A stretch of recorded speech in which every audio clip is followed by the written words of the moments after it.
अध्याय 2 देख रहे हैं। संघवाद। संघवाद यानी कि फेडरलिज्म।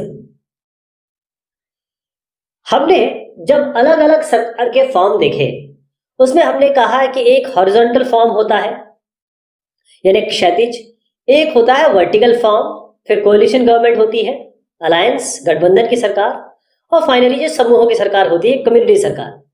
तो इसमें जो हम ऊर्ध्वाधर यानी कि जो वर्टिकल लेवल है, vertical type of form of सरकार है या पावर की शेयरिंग है, सत्ता की साझेदारी है, उसके बारे में हम बात करने वाले हैं। तो ये जो पावर शेयरिंग है, सत्ता का विभाजन, इस तौर पे ऊपर से नीचे या ये कहें ऊर्ध्वाधर, इसी को हम आमतौर पर संघवाद के नाम से जानते हैं, फेडरलिज्म। संघवाद के क्या सिद्धांत है, क्या व्यवहार है इसको जानने की कोशिश करेंगे। और फिर जो स्थानीय सरकार है यानी सबसे ऊपर आता है हमारा जो केंद्र सरकार है जिसको हम सेंट्रल गवर्नमेंट कहते हैं, यूनियन गवर्नमेंट कहते हैं, फिर स्टेट गवर्नमेंट, हिंदुस्तान की बात करूंगा मैं, और फिर नीचे थर्ड लेवल पे आपकी पंचायती राज, और फिर आता है, अगर पंचायती राज गांव है तो, और अगर शहर की बात हो रही है तो नगर पालिका। संघवाद है क्या?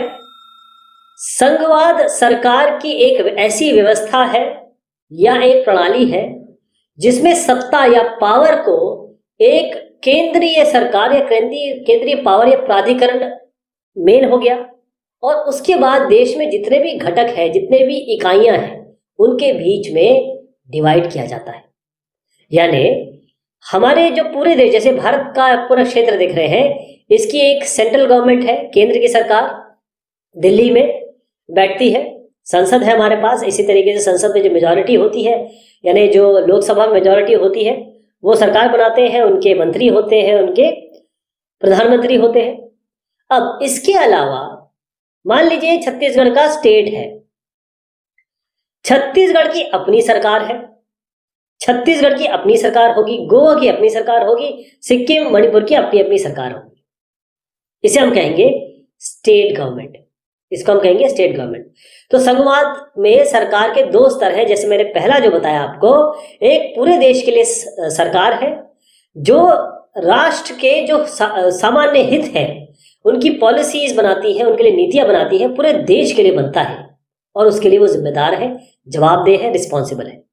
उसके बाद जो सेकंड लेवल का मैंने बताया आपको छत्तीसगढ़ का एग्जाम्पल लेकर, ये प्रांत है हमारा, एक राज्य है, एक राज्य है छत्तीसगढ़ इज अ स्टेट, इसकी अपनी सरकार है, और इस राज्य में जो हो रहा है, राज्य के दिन प्रतिदिन के प्रशासन यानी अब यह सरकार जो दिल्ली में बैठी हुई है वो पूरे देश को देखती है, लेकिन छत्तीसगढ़ के आंतरिक मामलों में क्या चल रहा है, यहाँ पर क्या चाहिए, यहाँ पर क्या फ्लाईओवर बनने हैं, सिंचाई की व्यवस्था कैसी करनी है, वो कौन करेगा? वो राज्य सरकार करेगी। तो इसका मतलब यहाँ पर भी एक मुख्यमंत्री हो गया, पूरे देश के लिए एक प्रधानमंत्री होते हैं, और यहाँ पर जो सरकार चुनी जाती है एक स्टेट में, उसके एक मुख्यमंत्री होते हैं। संघ सरकार का एकात्मक सरकार के साथ थोड़ा विरोधाभास है। इसका मतलब क्या है कि जो संघ सरकार है, इसका मतलब है कि यहां अलग अलग सरकार चल रही है पूरे देश में, और हर एक स्टेट में अलग सरकार चल रही है।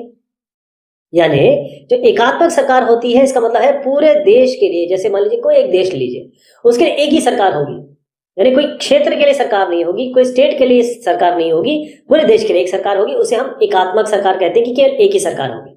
संघ सरकार का मतलब यह है कि हर एक लेवल पे, जिस जिस लेवल पे आप अंदर, जैसे मैं इसको और डिवाइड कर दूं, छत्तीसगढ़ को और डिवाइड कर दीजिए आप, अब डिस्ट्रिक्ट में डिवाइड कर दीजिए इसको, और फिर वार्ड्स में डिवाइड कर दीजिए, छोटे छोटे पार्ट्स में डिवाइड कर दीजिए, गांव तक चले जाइए, पंचायत तक चले जाइए, पंचायती राज तक चले जाइए आप, तो उस लेवल तक पावर का डिस्ट्रीब्यूशन हो रहा है संघ सरकार में। यानी एकात्मक प्रणाली में इसके तहत जो है सरकार का केवल एक स्तर होता है, एक ही सरकार होगी, और केंद्रीय सरकार जो एकात्मक प्रणाली है उसमें एक ही सरकार होने वाली है, और जो भी उप इकाइयां होंगी, जैसे अगर मान लीजिए हिंदुस्तान एकात्मक प्रणाली में होता तो ये छत्तीसगढ़ की अलग सरकार नहीं होती, ये सारे के सारे जो स्टेट है वो सेंट्रल के ही अंडर में आते हैं, सेंट्रल गवर्नमेंट के अंडर में आते हैं। जबकि संघीय प्रणाली में क्या हो रहा है, हमारे पास एक सेंट्रल सरकार है, जैसे आज मैं अगर बताऊं तो बीजेपी की सरकार है, भारतीय जनता पार्टी की सरकार है, ये केंद्र सरकार है। और अगर आप छत्तीसगढ़ में आ जाए तो आज के समय में यहां पर कांग्रेस की सरकार है। तो ये कोई भी, अब देखिए, केंद्र सरकार राज्य सरकार को ऐसी कई चीजें हैं जिसके लिए आदेश नहीं दे सकती, क्योंकि ये अपने आप एक इंडिपेंडेंट सरकार है, इंडिपेंडेंट सरकार है जो छत्तीसगढ़ में चल रही है। तो बेल्जियम में जो एकात्मक शासन की जगह क्या किया, हमने जो पिछले बार पढ़ा, बेल्जियम की बात की, हमने श्रीलंका की बात की, तो बेल्जियम ने एकात्मक शासन की जगह, वहां पर अगर बेल्जियम में एक ही सरकार चला देते तो फिर फ्लेमिश इलाकों में डच का क्या होता, और उसके बाद नीचे अगर आ जाए तो जो फ्रेंच स्पीकिंग थे, जो वेलोनिया में रहते थे, उनका कैसा होता। तो इन्होंने क्या किया कि बाकायदा बेल्जियम ने एक संघीय ढांचा या संघीय शासन प्रणाली अपना ली। श्रीलंका में ऐसा नहीं, श्रीलंका में एक ही सरकार चलती है, वहां कोई स्टेट नहीं, क्योंकि जगह भी छोटी है, लेकिन बेल्जियम भी तो छोटा है, लेकिन श्रीलंका ने किसी को पावर शेयरिंग नहीं की और एक ही सरकार चलाते रहे, जिसमें जो श्रीलंका की मेन सरकार है, जो केंद्रीय सरकार है, उसी के पास सारे अधिकार है। तो श्रीलंका के जो तमिल नेता ये चाहते थे कि इस इलाके का, इस देश का एक संघीय ढांचा बने, कि आप सिंघाला लोगों को भी रिप्रेजेंटेशन मिले और तमिल लोगों को मिले, लेकिन श्रीलंका में ऐसा हुआ नहीं। आप ध्यान रखें, एक बार और बताता हूं कि ये दोनों स्तर की जो सरकार है हिंदुस्तान में या फिर किसी भी इस फेडरल स्ट्रक्चर में अगर देखें तो जो सेंट्रल की सरकार होगी, जो देश की सरकार है पूरी, और जो स्टेट की सरकार है, उनके अपने अपने स्वतंत्रता को लेकर वो काम करती हैं, वो अपने अपने मामलों पर अपने अपने स्तर पर स्वतंत्र होती हैं, फ्रीडम से काम करती हैं। राज्य सरकारों के पास अपनी शक्तियां होती हैं, जैसे मैंने आपको बताया, और इसके लिए जो राज्य सरकार के पास अपनी शक्तियां होंगी, उसके लिए वो केंद्रीय सरकार उसके लिए जवाबदेह नहीं होती। केंद्रीय सरकार पूरे देश के लिए, राज्य सरकार उस राज्य के लिए। तो ये संघीय व्यवस्था है, इसके लिए इसको हम बाकी व्यवस्थाओं से कैसे अलग करेंगे, क्या विशेषताएं हैं इसकी? तो इसकी विशेषताएं कुछ इस तरीके से है। पहले समझिए, हमारे देश में 2 लेवल की नहीं 3 लेवल की सरकार है, बल्कि 3 से ज्यादा भी जाती है। अब कैसे? सबसे ऊपर आता है केंद्रीय सरकार, जिसको हम सेंट्रल गवर्नमेंट कहते हैं, फिर स्टेट गवर्नमेंट होती है, फिर और लेवल पर जाएंगे तो हमारे पास पंचायती राज अगर गांव है, या फिर नगर पालिका, इस लेवल पे जाती है। तो जो फेडरल स्ट्रक्चर होता है, यानी कि जब हम संघीय ढांचा कहते हैं, तो वहां 2 या 2 से अधिक ये स्तर देखिए, एक स्तर, दूसरा स्तर, तीसरा स्तर, 2 या 2 से अधिक स्तरों में हो सकता है। अलग अलग जो स्तर की सरकार है, चाहे ये ले लें, चाहे ये ले लें, या चाहे ले लें, ये समझ लीजिए कि ये सरकारें अलग अलग स्तर पर एक ही नागरिक समूह पर शासन करती हैं, पर कानून बनाने, कर वसूलने और प्रशासन का उनका अपना अपना अधिकार क्षेत्र होता है। यानी सेंट्रल गवर्नमेंट क्या कर रही है? पूरे देश पे राज कर रही है, पूरे देश पे शासन कर रही है। स्टेट गवर्नमेंट क्या कर रही है? किसी एक स्टेट पे गवर्न कर रही है, उसके लिए नीतियां लागू कर रही है, कानून बना रही है, लेकिन सबका अपना अधिकार क्षेत्र फिक्स्ड है। यानी मैं जिसके लिए कानून बना सकता हूं सेंट्रल गवर्नमेंट, उसमें स्टेट गवर्नमेंट कुछ नहीं कर सकती। स्टेट गवर्नमेंट जिसके लिए काम कर सकती है, जो उसके अधीनस्थ क्षेत्र है, वहां पर सेंट्रल गवर्नमेंट कुछ नहीं कर सकती। ये इसमें अपने अपने अधिकार क्षेत्र डिफाइंड है। ये जो अलग अलग स्तर आपने देखे, अलग अलग स्तर जो देखे, इन सरकारों में जो अलग अलग स्तर है, उसके अधिकार क्षेत्र संविधान में बिल्कुल क्लियर दिए हुए हैं। संविधान में सेंट्रल गवर्नमेंट, केंद्रीय सरकार, जो स्टेट की सरकार है, और जो पंचायती राज है, और साथ में जो आपके अगर नगर पालिका है, बिल्कुल हर स्तर पर क्या किसको कैसा करना है, इनके हर स्तर पे संविधान में क्या अधिकार होंगे, इसकी पूरी गारंटी है, पूरी सुरक्षा है। संविधान के मौलिक प्रावधानों को अगर मान लीजिए सेंट्रल गवर्नमेंट, अगर मान लीजिए एक सेंट्रल गवर्नमेंट आ गई है ना, वो किसी की कोई बहुसंख्यक सरकार है और वो कुछ बदलना चाहती है, मान लीजिए वो मौलिक प्रावधान, संविधान के मौलिक अधिकार क्षेत्र या मौलिक प्रावधान जो संविधान में दिए हुए हैं, हमारे कॉन्स्टिट्यूशन में दिए हैं, अगर उसको बदलना चाहती है तो ना ये बदल पाएगी ना ये बदल पाएगी। इसके लिए इन दोनों की सहमति जरूरी है। चाहे आप छत्तीसगढ़ की सरकार को ले ले, चाहे देश की सरकार को ले ले, जब तक छत्तीसगढ़ और देश की सरकार दोनों कॉमन ग्राउंड पे नहीं आएंगी, दोनों इस लेवल पे नहीं आएंगी, या पूरी सरकार ले लें आप, तो हम पूरे देश की सरकार ले लें, सारे स्टेट्स ले लें, अगर इनकी सहमति नहीं होगी ना तो अब संविधान में कोई भी चेंज नहीं हो सकता।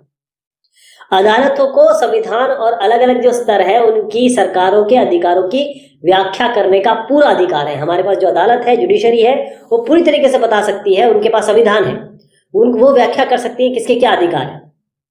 तो अगर अगर मान लीजिए सेंट्रल गवर्नमेंट और स्टेट गवर्नमेंट के बीच में कुछ दिक्कत आई, मान लीजिए छत्तीसगढ़ और हमारा जो केंद्र सरकार है उसके बीच में कोई दिक्कत आती है, तो जो जुडिशरी यानी कि सर्वोच्च न्यायालय, सुप्रीम कोर्ट जो डिसाइड करेगा वही निर्णायक भूमिका, सुप्रीम कोर्ट का डिसीजन वही निर्णायक होगा। अब आइए पैसे पे।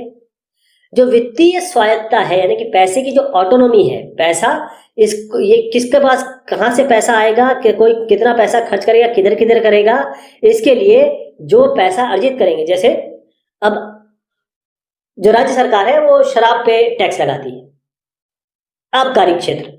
इसी तरीके से सेंट्रल गवर्नमेंट आपके जीएसटी पे लगेगा, जैसे कोई भी सामान खरीदा जाता है, ऐसे और भी टैक्स होते हैं, इनकम टैक्स होता है।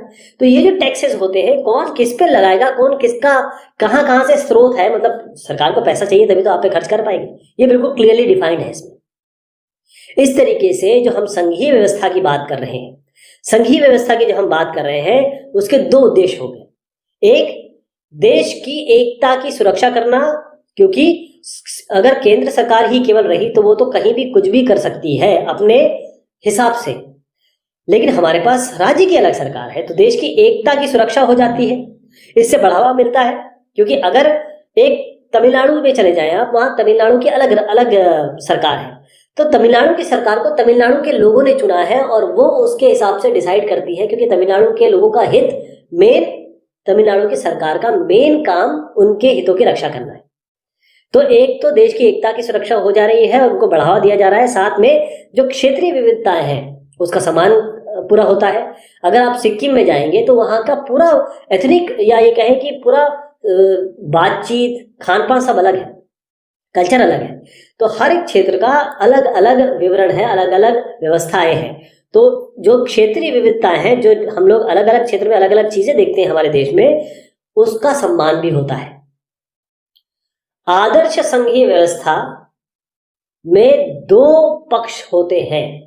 एक तो आपसी भरोसा, यानी जो जितने भी लेवल के हैं इनका आपस में एक दूसरे पे भरोसा, पहली चीज, और साथ रहने पर सहमति, ये मेन संघीय ढांचे में आता है। एक बहुत इंपॉर्टेंट बात आपको बताऊंगा, दो प्रकार के हमारे पास मार्ग है जिसके माध्यम से संघों का गठन किया जाता है। अगर हमको फेडरल गवर्नमेंट बनानी होती है या फेडरल गवर्नमेंट बनती है तो उसको गठन करने के कुछ माध्यम हो सकते हैं। पहला मार्ग मैं आपको बहुत डिटेल में बताऊंगा। पहला जो है वो है स्वतंत्र राज्यों को एक साथ लाने के लिए एक बड़ी इकाई का गठन किया गया है। जैसे बहुत सारे अगर अलग अलग राज्य है या देश है उनको मिला लिया जाए और उनको कहा जाए कि एक साथ संघ है, इसको हम कहते हैं कमिंग टुगेदर। दूसरा मार्ग क्या है, एक बहुत बड़ा देश है वो क्या करता है, शक्ति अपने राज्यों में विभाजित कर देता है, इसको हम कहते हैं एक साथ संगठनों को पकड़े हुए, यानी कि होल्डिंग टुगेदर।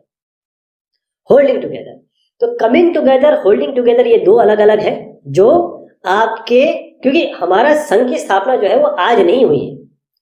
किसी भी देश में जब ये सरकारें बनती हैं, स्ट्रक्चर बनता है, तो वो सालों साल से जो ऐतिहासिक चीजें चले आ रही हैं, पुराने जमाने में जो चीज हुई है उनके हिसाब से बनाई जाती है। तो संघीय शासन व्यवस्थाएं दो तरीकों से गठित होती है, जैसे मैंने बताया। पहला जो है उसमें दो या दो से अधिक स्वतंत्र राष्ट्र एक साथ बड़ी इकाई का गठन करते हैं, मिलके एक राष्ट्र, दोनों स्वतंत्र राष्ट्र मान लीजिए हैं तो दोनों स्वतंत्र राष्ट्र मिल जाएंगे और साथ में वो अपना स्वतंत्रता बरकरार रखेंगे, अपनी अपनी पहचान अलग अलग रखेंगे। जैसे मान लीजिए ए कंट्री बी कंट्री दोनों आपस में आके मिल गए, कह रहे हैं कि हम दोनों कमिंग टुगेदर, हम लोग एक देश हो गए। तो अपनी अपनी अलग उनकी पहचान बनी हुई है। सुरक्षा और खुशहाली बढ़ाने के लिए ये वाला रास्ता अख्तियार करते हैं कि हम दोनों मिल जाएं तो सुरक्षा हमारी बेहतरीन होगी। जैसे संयुक्त राज्य अमेरिका हो गया, यूनाइटेड स्टेट्स, नाम ही देखिए यूनाइटेड स्टेट्स ऑफ अमेरिका, मतलब ये स्टेट्स आपस में मिले हैं तब अमेरिका बना है। ऐसे ही आपका स्विट्जरलैंड ले लीजिए, ऑस्ट्रेलिया ले लीजिए। तो ये जो संघीय व्यवस्था मैं आपको बता रहा हूं, ये वाली जो कमिंग टुगेदर है, उन मुल्कों में आमतौर पर जहां पर प्रांतों को बिल्कुल समान अधिकार दिया जाता है और केंद्र के बराबर या कहें उससे ज्यादा ताकतवर होते हैं। मैं फिर से बताता हूँ, कमिंग टुगेदर का मतलब ये है कि जो इंडिपेंडेंट स्टेट है, यानी कि एक स्टेट 1 है, एक स्टेट 2 है, ये आपस में साथ आ गए, एक बड़ी यूनिट बना दी इन्होंने, स्टेट 1 स्टेट 2 मिलके एक बड़ी यूनिट बन गई। इसके बाद ये चाहते हैं कि हमारी जो सुरक्षा है, मतलब अगर हम दोनों मिल जाए, जैसे मुट्ठी अगर हम बंद कर दें तो मुट्ठी पावरफुल हो जाती है ना, तो हमारी जो सॉवरेनिटी होगी या फिर हम मिल जाएंगे तो हमारी अच्छी आइडेंटिटी हो जाएगी। तो हर एक स्टेट का अपना पावर बिल्कुल बराबर होता है, ऐसा नहीं कि स्टेट 1 और स्टेट 2 दोनों अलग अलग पावर के हो गए, दोनों बराबर हो गए। जैसे मैंने एग्जांपल दिया यूएसए, स्विट्जरलैंड और ऑस्ट्रेलिया। दूसरा जो इसका तरीका है संघ बनाने का, वो है होल्डिंग टुगेदर। इसमें क्या है कि एक बड़ा देश, क्योंकि जैसे हिंदुस्तान देखिए, इसमें कितनी सारी विविधता है। तमिल अगर आप जाएंगे तमिलनाडु में तो बिल्कुल अलग चीज दिखेगी। कश्मीर में जाएंगे, कन्याकुमारी में जाएंगे, कश्मीर में जाएंगे, कन्याकुमारी तक जाएंगे, आपको इतने सारे राज्य मिलेंगे, अलग अलग खान, अलग अलग पान, अलग अलग भाषा, अलग अलग संस्कृति। तो यहाँ पर राज्य और राष्ट्रीय सरकार के बीच में सत्ता का बंटवारा हो जाता है। जैसे भारत की बात मैं कर रहा हूँ, भारत में, बेल्जियम में, स्पेन में, ये इसी तरीके के उदाहरण हम दे सकते हैं। तो जो दूसरी श्रेणी वाले जो इसमें मतलब जैसे केंद्र सरकार हो गया, उसके बाद राज्य सरकार आती है, राज्य सरकार के पास थोड़ी सी कम पावर होती है। तो ऐसे कई ऐसी जगह होती हैं जिसमें समान अधिकार भी दिए जा सकते हैं, कम अधिकार भी थोड़े मिलते हैं, लेकिन कई बार ऐसा होता है कि किसी राज्य को बड़े स्पेशल पावर्स दे दिए जाते हैं। जैसे हमारे यहाँ जम्मू कश्मीर के पास था, लेकिन वो अभी चेंज हो गया है। होल्डिंग टुगेदर के बारे में मैं दोबारा बताऊंगा कि एक बहुत बड़ी कंट्री है, बहुत बड़ा देश है, वो अपने को अलग अलग भागों में बांट लेती है। किस तरीके से? पावर के नाम पे। ऐसे नहीं कि डिस्ट्रीब्यूट कर दिया बाउंड्री के हिसाब से, नहीं, उसने एक बड़ी कंट्री को अलग अलग एक बाउंड्री में इस तरीके से बांटा कि वो बाउंड्री अलग अलग संस्कृति की है या भाषा की है, और उनको पावर दे दिया। लेकिन सेंटर, इसमें केंद्रीय सरकार जो राज्य स्तर है उससे पावरफुल रहती है हमेशा। यानी कि एक जो ऊर्ध्वाधर है, पहले लेवल पे जो होगा उसके पास पावर ज्यादा होगी, दूसरे पे कम होगी, इस तरीके से नीचे कम होती चली जाएगी। जैसे इंडिया, हिंदुस्तान, स्पेन और बेल्जियम में है। भारत की जो संघीय व्यवस्था है, क्या भारत एक संघीय देश है? बिल्कुल है। भारत ने, जो संविधान ने बाकायदा भारत के राज्यों को या कहें हमारे देश को संघ की तरह डिफाइन किया है, संघ की तरह घोषित किया है। संविधान ने केंद्र सरकार, जिसे हम यूनियन गवर्नमेंट कहते हैं, राज्य सरकार, इसके 2 स्तर की अभी प्रणाली हमारे पास है, तीसरे स्तर की भी है। यानी पहले तो 2 प्रणाली बनाई गई थी, केंद्र सरकार और फिर उसके बाद राज्य सरकार। उसके बाद पंचायत और नगर पालिका के रूप में तीसरा लेवल भी आ गया संघवाद में। ऊर्ध्वाधर चल रहे हैं, ऊपर से नीचे चल रहे हैं, जिसे वर्टिकल कहते हैं। तो संविधान की अलग अलग सूचियां हैं, पावर सब डिफाइंड है। आजादी के कुछ समय के बाद बहुत सारे जो अलग अलग स्वतंत्र रजवाड़े थे, हिंदुस्तान ऐसे नहीं बना, बहुत हर एक जो क्षेत्र था वो अलग राजा के अधीन था, रजवाड़े थे, वो भारत में आके विलीन हुए। इसके लिए बहुत बड़ा काम करना पड़ा। भारतीय संविधान ने भारत को राज्यों का संघ इसीलिए घोषित किया गया क्योंकि अलग अलग राज्य हैं, अलग अलग रजवाड़ों के अंतर्गत थे, अलग अलग उनकी विविधताएं हैं। संविधान में बिल्कुल क्लियर रूप से जो केंद्र सरकार है, राज्य सरकार है, उनके बीच में जो पावर है, अधिकार है, वो बिल्कुल क्लियरली बांटा है उन्होंने। तो 3 सूचियां बनती है। देखिए, ध्यान रखिएगा, ये सेंट्रल गवर्नमेंट है, ये स्टेट गवर्नमेंट है, इनकी पावर है कुछ, इनकी पावर है कुछ, अधिकार क्षेत्र। इसके बीच में कुछ ऐसे पावर आते हैं जो इनके भी है और इनके भी है। मतलब जो सेंट्रल गवर्नमेंट के पास है वो तो इनके है, जो इनके पास नहीं है। स्टेट गवर्नमेंट के पास जो है वो इनके पास नहीं है, लेकिन कुछ ऐसे हैं जो दोनों के पास है। तो फेडरलिज्म में जो पावर दिया जाता है नेशनल गवर्नमेंट को, यानी कि जो केंद्रीय सरकार है, वो यहाँ दिख रहे हैं आपको। पावर जो स्टेट के पास है वो ये है, और ये जो बीच में दिख रहे हैं ये दोनों के पास है। मैं इनको बताता हूँ। जो संघ सूची है, यानी केंद्रीय सरकार के पास क्या क्या है? एक प्रतिरक्षा, डिफेंस, विदेश के मामले, बैंकिंग, संचार के मामले, मुद्रा यानी कि जो फाइनेंस है, पैसा है जिसमें, ये राष्ट्रीय महत्व की जो बात आती है वो हमारे केंद्रीय सरकार के पास है। तो पूरे देश में जो नीतियां बनती हैं वो कौन बनाता है? केंद्रीय सरकार। इसीलिए इनको किस सूची में डाला गया है? संघ सूची में। जैसे वॉर डिक्लेयर करना, लड़ाई। अब आर्म फोर्सेस, फॉरेन पॉलिसी क्या होगी, विदेशी जो मामले हैं, ट्रेडिंग, जो कॉपीराइट और पेटेंट लॉस है, या पोस्टल, पैसा, ये सब किसके पास आ गया? आपके केंद्रीय सरकार के पास। राज्य सरकार की तरफ बढ़ते हैं। यहाँ पर राज्य सरकार के पास पुलिस होती है, पुलिस वहां पर का जो पुलिस होगी वो राज्य सरकार के अंडर में होगी। व्यापार जो होगा, वाणिज्य होगा, कृषि, सिंचाई, ये सब यहाँ इनके पास है। यानी एक तो लोकल गवर्नमेंट, स्कूल चलाना, और स्टेट के अंदर जो ट्रेड हो रहा है यानी जो व्यापार हो रहा है, इलेक्शन करवाना ये भी इनके पास है स्टेट के अंदर, और पब्लिक सेफ्टी देना। इसके अलावा जो मैंने आपको बात बताई वो सारी इनके पास है। इसके अलावा इसको हम कहते हैं समवर्ती सूची, जो दोनों में कॉमन है। इसमें शिक्षा आता है, फॉरेस्ट आते हैं, वन, मजदूर संघ आते हैं, विवाह, शादी ब्याह, गोद लेना किसी को, और उत्तराधिकार, मतलब एक आपके पिताजी है, फिर आप है, फिर आपके बाद जो आएगा, तो गोद लेने उत्तराधिकार का जो है वो केंद्र के साथ साथ राज्य के पास भी है। ये कॉमन पावर हो गया। जैसे टैक्सेस को बढ़ाना, पब्लिक वेलफेयर देना, क्रिमिनल जस्टिस हो गई, पैसे लेना, बैंक है, चार्टर बैंक, रोड बनाना, ये सारे इसके सेंटर समवर्ती सूची में आते हैं, जो दोनों के पास है। लेकिन जब दोनों कानूनों में अगर टकराव हो गया, जैसे सेंट्रल और स्टेट के बीच में कोई टकराव हो गया, तो ध्यान रखिएगा जो केंद्र सरकार है वो हमेशा उसके द्वारा जो कानून बनाया है उसी को मान्यता दी जाती है, यानी केंद्र सरकार ऊपर आती है। कुछ ऐसी चीजें हैं जो अभी आई, अब जो अगर लिस्ट बन गई उसके बाद कुछ आए, जैसे कंप्यूटर सॉफ्टवेयर, ये बाद में आए, तो ये सब केंद्र सरकार के क्षेत्र में चले जाते हैं, केंद्र सरकार की सूची में चले जाते हैं, केंद्र सरकार इसके लिए काम करेगी। कई ऐसे राज्य हैं जो स्पेशल राज्य हैं, जैसे आप देखिएगा जम्मू कश्मीर, जिनको एक अभी इनका स्टेटस खत्म कर दिया गया है 2019 में, लेकिन इनके पास कुछ स्पेशल राज्य, क्योंकि जब ये हमारे देश में मिले, हमारे देश के साथ आए, तो ये अलग राजा के अंडर में थे, तो इनके बीच में और हमारे देश के बीच में कुछ बात हुई, कुछ चीजें साइन की गई, उसके हिसाब से इनका अपना संविधान होगा। यानी भारत का संविधान यहाँ पूरी तरीके से लागू नहीं हो सकता, लेकिन अब इसको चेंज कर दिया गया है। एक और चीज थी, जैसे जो कई नॉर्थ ईस्टर्न स्टेट में भी है, कि हर आदमी वहां जाके जमीन या मकान नहीं ले सकता। वो केवल इसलिए था क्योंकि ये जब हमारे साथ आए थे देश में, तो कुछ चीजें साइन हुई थी, कुछ चीजों पे डिस्कस हुआ था, तब ये बने थे, तो इनको इसलिए स्पेशल पावर दी गई थी। भारतीय संघ की कई ऐसी इकाइयां हैं, हमारे देश में ऐसे कई क्षेत्र हैं जिनके पास बहुत कम अधिकार है, क्योंकि बहुत छोटे थे। अब इतने छोटे थे कि इनको ना तो राज्य बनाया जा सकता था, ना इनके साथ क्या किया जाता, तो ये स्वतंत्र प्रांत तो बन नहीं सकते थे।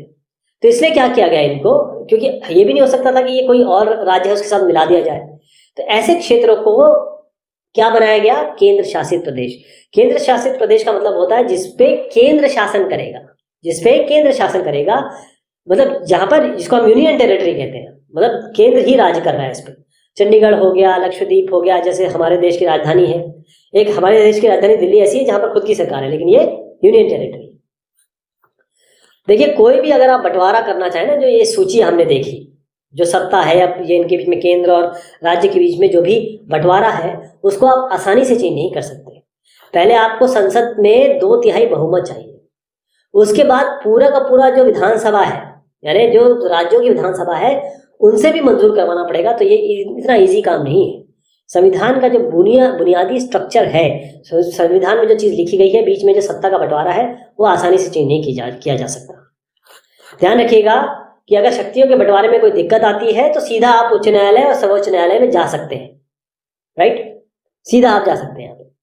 संघीय व्यवस्था कैसे चलती है, अब इसका डिस्कशन हम अगली बार करेंगे। तब तक के लिए शुक्रिया, मेहरबानी आप सभी की।